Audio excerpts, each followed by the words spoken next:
Hello student, कैसे हो आप लोग। आपने छुट्टियों में खूब खेला कूदा होगा, खूब मस्ती भी की होगी और खूब एंजॉय भी किया होगा। लेकिन अब टाइम है थोड़ी पढ़ाई करने का। देखो, ये है आपकी नई हिंदी की बुक जिसका नाम है स्पृहा। देखते हैं इस बुक में आपके लिए क्या क्या है। आज हम देखेंगे आपका पहला लेसन आपका कौन सा होगा, देखते हैं। आपका पहला लेसन है वर्णमाला। अब आप सोचोगे वर्णमाला किसे कहते हैं।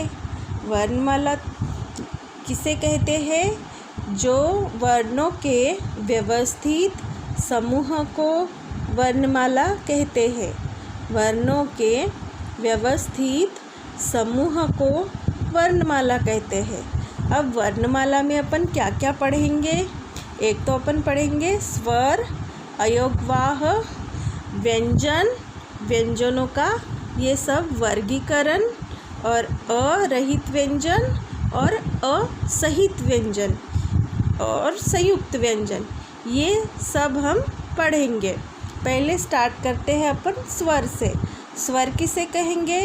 स्वतंत्र रूप से बोले जाने वाले वर्णों को या ध्वनि को स्वर कहते हैं।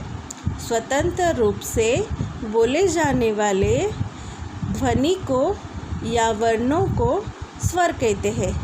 जैसे कि अ में कोई भी दूसरा ध्वनि या वर्ण नहीं आता है, उसे कहेंगे स्वर। जैसे कि आ, इ, उ, ऊ, री, ए, ऐ, ओ, औ, आहा। और आहा ये स्वर में नहीं आते और ना व्यंजन में आते हैं। ये होते हैं अयोगवाह। अयोगवाह किसे कहेंगे फिर? जो ध्वनि या जो वर्ण स्वर भी नहीं होता और व्यंजन भी नहीं होता, उसे कहेंगे अयोगवाह। लेकिन ये वर्ण स्वर के साथ में मिलकर भी शब्द बनाए जाते हैं और व्यंजन के साथ में लगाकर या उन्हें जोड़कर भी शब्द बनाए जाते हैं। अब देखते हैं कि व्यंजन। हिंदी वर्णमाला में 33 व्यंजन होते हैं, जो कि इस प्रकार इस वर्ग में बांटे हुए रहते हैं। या फिर इसको हम प्रकार भी बोल सकते हैं या इसका वर्गीकरण भी बोल सकते हैं व्यंजनों का। जैसे कि क वर्ग में आते हैं क, ख, ग, घ, ण। ऐसे ही च वर्ग होता है, ट वर्ग होता है, त वर्ग होता है, प वर्ग होता है। और ये अंत्यस्थ व्यंजन है जिनका उच्चारण अपनी जिह्वा की अंत में होता है, इसीलिए इनको अंत्यस्थ व्यंजन बोलते हैं। और ये होते हैं ऊष्म व्यंजन, यानी कि ये श, स, ह जब बोलते हैं तो अपने मुख से ऊष्मा या हवा बाहर निकलती है, इसलिए इन्हें ऊष्म व्यंजन बोलते हैं। अब देखते हैं अपन अरहित व्यंजन। अरहित व्यंजन यानी कि ये जो क, ख, ग, घ, ङ या फिर त, थ, द, ध, ण, इन सब वर्णों में ये छोटी सी डंडी लगाई हुई है। सब में एक छोटी डंडी लगाई हुई है। इस डंडी को बोलते हैं हलंत। हलंत इसलिए लगाया जाता है कि इस व्यंजन को स्वर से अलग किया जाता है। व्यंजन किसे कहेंगे? जो वर्ण स्वर के साथ में आता है उसे कहते हैं व्यंजन। व्यंजन को स्वर से अलग करने के लिए ये हलंत लगाया जाता है। इसका उच्चारण होता है क, ख, ग, घ, ङ, च, छ, ज, झ, ण ट ठ ड ढ ण ट ठ द ध ण प फ ब भ म य र ल व श स स ह। ये हो गए अरहित व्यंजन। अब हम देखते हैं कि असहित व्यंजन किस तरह बोले जाते हैं। ये देखिए, यहाँ पे क में हलंत लगाया हुआ है, यानी कि ये क है, ये इसमें अ नहीं है। जब हम क के साथ में अ लगाते हैं तो इसका उच्चारण होता है क, या फिर ख के साथ में जब हम अ लगाते हैं तब, या फिर अ जोड़ते हैं तो इसका उच्चारण होता है ख।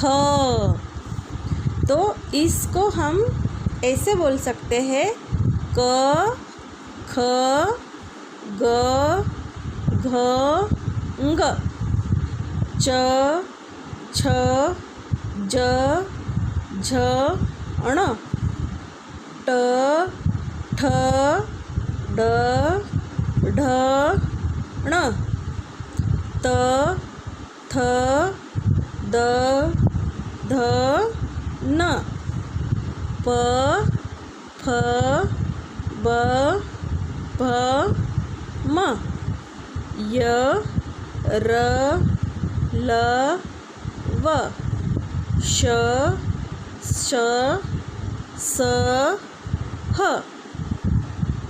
ये हो गए असहित व्यंजन।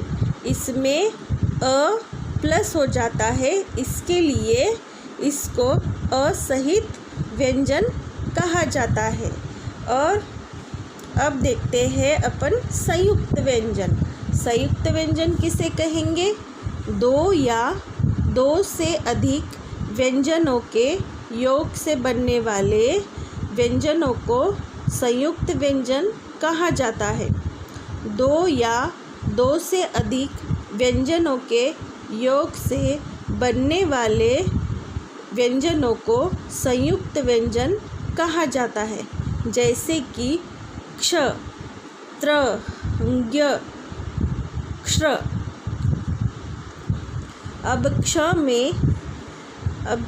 में क आता है, श आता है और अ आता है। इन तीन वर्णों से मिलाकर क्ष बनता है। वैसे ही त्र में त प्लस र प्लस अ आता है। इन तीनों वर्णों को मिला के त्र होता है। ज्ञ में भी ज आता है, ग आता है और य आता है, उससे बनता है ज्ञ। और श्र में आता है श प्लस र प्लस अ, बन जाता है श्र। ये आपकी हो गई वर्णमाला। वर्णमाला में अपन ने क्या क्या पढ़ा? एक तो पढ़ा अपन ने स्वर, जो स्वतंत्र रूप से बोले जाते हैं। दूसरे, जो स्वर के साथ में आते हैं उन्हें कहते हैं व्यंजन। और व्यंजनों को इन वर्गों में वर्गीकृत किया जाता है। जैसे कि क वर्ग में, च वर्ग में, ट वर्ग में, त वर्ग में, प वर्ग में अंत्यस्थ व्यंजन और ऊष्म व्यंजन। उसके बाद में अपन ने पढ़ाई की है असहित व्यंजनों की, यानी कि जब अपन क बोलते हैं तो उसके साथ में अपन अ लगाते हैं। और अब हमने पढ़ाई की है संयुक्त व्यंजन की, जो है क्ष, त्र, ज्ञ, श्र। ठीक है, थैंक यू।